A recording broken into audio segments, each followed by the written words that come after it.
नमस्कार दोस्तों, मैं हूं अर्पित और एक बार फिर से आपका स्वागत है। महाराष्ट्र विधानसभा चुनाव के परिणाम आते ही बिहार को लेकर सियासी हलचल तेज हो गई है।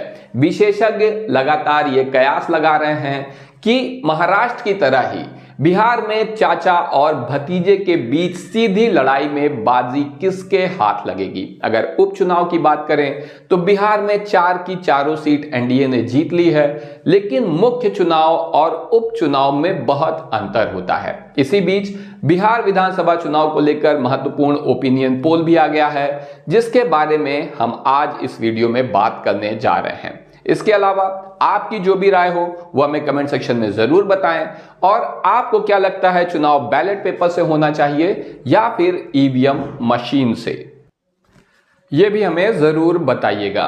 तो यहां पर आप देख सकते हैं बिहार में कुल 243 विधानसभा सीट हैं और पूर्ण बहुमत के लिए 122 सीटों की आवश्यकता होती है। तो यहां पर मुख्य रूप से 2 गठबंधन हैं, एनडीए और इंडिया गठबंधन।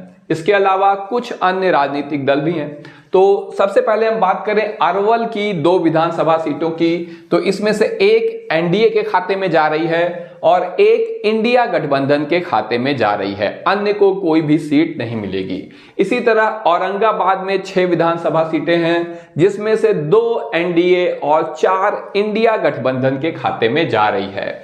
जहानाबाद की 3 सीटों में से 2 एनडीए और 1 इंडिया गठबंधन को मिलेगी। वहीं किशनगंज की 4 सीटों में से 2 एनडीए और 1 इंडिया गठबंधन की है। जमुई में 2 सीटें हैं, 1 सीट जाएगी इंडिया गठबंधन के पाले में और 1 सीट जाएगी इंडिया गठबंधन के विपक्षी एनडीए के पाले में। यहां पर अन्य दलों को कोई सीट नहीं मिल पाएगी। जमुई के बाद बात करेंगे पूर्णिया की। पूर्णिया में 1 सीट से ही संतोष करना होगा एनडीए को, जबकि 3 सीट मिलने जा रही है इंडिया गठबंधन को और अन्य का यहां पर खाता खुलने जा रहा है। पप्पू यादव यहां के महत्वपूर्ण नेता हैं। अन्य के खाते में 3 सीट यहां पर जा रही है। इसके अलावा अररिया में भी 3 सीट एनडीए को मिलेगी, जबकि इंडिया गठबंधन को 2 सीट मिलेगी। 1 सीट जा रही है अन्य के खाते में। अगर आप यहां के लोकल निवासी हैं तो कमेंट सेक्शन में जरूर बताइए कि आपको यह सर्वे कितना ठीक लग रहा है। तो अब हम बात करेंगे बिहार की राजधानी पटना की, जहां पर एनडीए के खाते में इस बार 4 सीटें ही जाएंगी, जबकि इंडिया गठबंधन को 10 सीट मिल सकती है। अन्य का यहां पर खाता नहीं खुलेगा। वहीं बांका की कुल 5 सीटों में से 2 एनडीए और 3 इंडिया गठबंधन के खाते में जा रही है। मधेपुरा में 3 सीट मिलेगी एनडीए को और 1 सीट ही मिल पाएगी इंडिया गठबंधन को। इसी तरह सुपौल में 2 सीट एनडीए और 3 सीट जा रही है इंडिया गठबंधन के खाते में।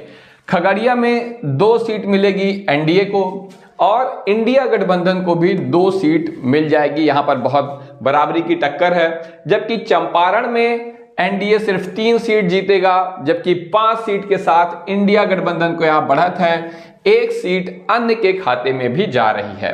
वैशाली में 5 सीट एनडीए को मिलेगी और 3 सीट इंडिया गठबंधन को मिलने की संभावना है। वहीं सारण की अगर बात करें तो सारण में 5 सीट एनडीए और 5 सीट इंडिया गठबंधन के खाते में जा रही है। आप देख सकते हैं बहुत ही तगड़ा मुकाबला यहां पर हो रहा है। हमारे बहुत से साथी ऐसा कहते हैं कि अगर यहां पर चुनाव में ईवीएम का प्रयोग होता है तो आपके सर्वे के बारे में कितना विश्वास किया जा सकता है। ईवीएम को लेकर निश्चित रूप से बहुत से लोगों के मन में काफी चिंताएं हैं, लेकिन अब उसका क्या परिणाम आ जाएगा ये मेरे तो बस की बात नहीं है। क्या आप चाहते हैं ईवीएम से चुनाव हो या फिर बैलेट पेपर से चुनाव होना चाहिए?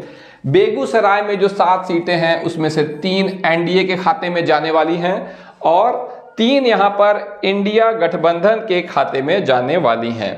तो 1 मिनट रुकिएगा जरा। बेगूसराय में यहां पर 3 सीटें एनडीए और 3 सीट इंडिया गठबंधन के खाते में जा रही हैं।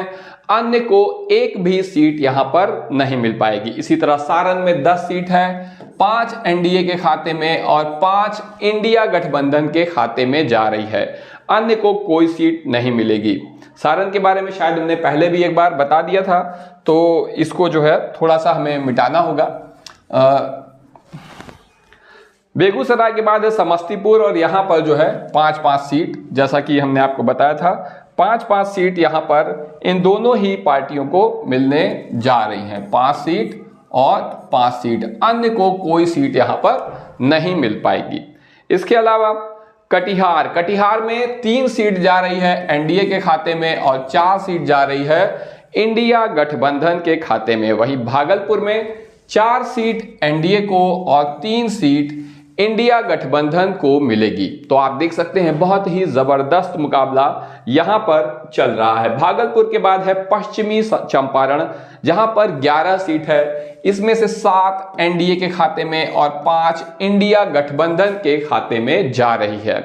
पश्चिमी चंपारण के बाद है मुंगेर में 2 सीट एनडीए के खाते में है और 1 सीट इंडिया गठबंधन के खाते में है। तो बहुत ही जबरदस्त मुकाबला देखने को मिलेगा हमें निश्चित रूप से बिहार में।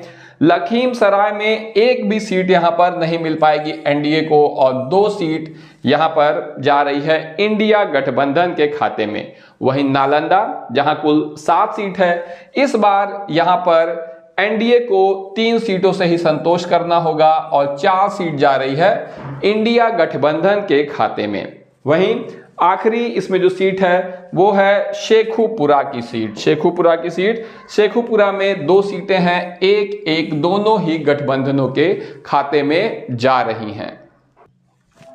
अब हम बात करें मधुबनी की, तो मधुबनी में कुल 10 सीट है, जिसमें से 4 जा रही है एनडीए के खाते में। वहीं इंडिया गठबंधन को यहां 5 सीट मिलेगी और 1 सीट जा रही है अन्य के खाते में। मधुबनी के बाद दरभंगा में 3 सीट जा रही है एनडीए और 7 सीट इंडिया गठबंधन के खाते में जा रही है। भोजपुर में 3 सीट एनडीए के खाते में है, जबकि 4 सीट इंडिया गठबंधन को मिलेगी, अन्य को यहां पर कोई भी सीट नहीं मिलेगी। मुजफ्फरपुर में 11 सीट है, 5 सीट जा रही है एनडीए, 5 इंडिया गठबंधन और 1 अन्य के खाते में। तो सरकार बनाने के काफी करीब यहां पर पहुंच रही हैं दोनों ही पार्टियां। किसके हाथ में बाजी लगेगी देखते हैं। तो मुजफ्फरपुर के बाद अगली जो सीट है सीवान, यहां पर 3 सीट मिल जाएगी एनडीए को और 5 सीट मिलेगी इंडिया गठबंधन को, अन्य को यहां पर कोई भी सीट नहीं मिल पाएगी। गोपालगंज में एनडीए को 1 सीट से ही संतोष करना होगा, जबकि 5 सीट इंडिया गठबंधन के खाते में जा रही है। इसी तरह सहरसा में भी 1 सीट से संतोष करना होगा एनडीए को और 3 सीट यहां पर जा रही है इंडिया गठबंधन के खाते में। गया में 3 सीट जा रही है इंडिया गठबंधन के खाते में और 7 सीट जा रही है यहां पर, माफ करिएगा, 3 सीट जा रही है एनडीए के खाते में और 7 सीट जा रही है इंडिया गठबंधन के खाते में। और नवादा में 2 और 3 सीटें, 2 सीटें एनडीए और 3 सीट इंडिया गठबंधन के खाते में जा रही है। तो आप देख रहे हैं काफी तगड़ा मुकाबला है। सरकार आपको क्या लगता है किसकी बनेगी? अब बात करें आखिरी 2 सीटों की, तो यहां पर शिवहार में एनडीए को कोई सीट नहीं मिलेगी, 1 सीट मिलेगी इंडिया गठबंधन को, अन्य के खाते में भी कोई सीट नहीं जा रही है। जबकि सीतामढ़ी में 2 सीट मिलेगी एनडीए को और 6 सीट मिलेगी इंडिया गठबंधन को, अन्य को यहां कोई सीट मिलने नहीं जा रही है।